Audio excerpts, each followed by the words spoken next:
চিটাগং কিংসের নতুন চমক। এবারের বিপিএলে তারুণ্যের ক্রাশ কানাডিয়ান মডেল অভিনেত্রী ইয়াশা সাগর আসছেন চিটাগং কিংসের উপস্থাপিকা হয়ে। বাংলাদেশ প্রিমিয়ার লিগ বিপিএল এর আকর্ষণ বাড়াতে ইতিমধ্যেই নানান ধরনের নতুন নতুন উদ্যোগ নিয়েছে বাংলাদেশ ক্রিকেট বোর্ড বিসিবি। এরই মধ্যে ফ্র্যাঞ্চাইজিজরাও বসে নেই ব্র্যান্ড অ্যাম্বাসেডর থিংসন নিয়ে বিপিএল এর উন্মাদনা ছড়িয়ে দিতে তৈরি তারা। এরই মধ্যে অফিসিয়াল উপস্থাপক হিসাবে এক কানাডিয়ান মডেলকে নিয়োগ দিয়েছে চিটাগং কিংস। শনিবার নিজেদের ফেসবুক পেজে দেওয়া এক পোস্টে এই তথ্য নিশ্চিত করেছেন চিটাগং কিংস।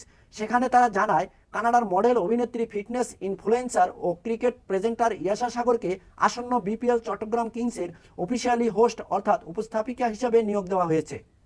তারুণ্যের ক্রাশ এই কানাডিয়ান মডেল অভিনেত্রী ইয়াশা সাগরকে বিপিএল এর আগে কানাডার গ্লোবাল টি20 ম্যাচে তার উপস্থাপনায় এবং চলনে বলনে ক্রিকেট অনুরাগীদের মনে নতুন করে ক্রাশ কিংবা আকর্ষণ বাড়িয়ে তুলেছিল। তবে এই মডেল অভিনেত্রী উপস্থাপনার পাশাপাশি ফিটনেস নিয়েও কাজ করে আসছেন নিয়মিত। তাই এবারের বিপিএল এ নতুন করে আকর্ষণ বাড়াতে ঢাকায় যাচ্ছেন গ্ল্যামার এই মডেল অভিনেত্রী ইয়াশা সাগর।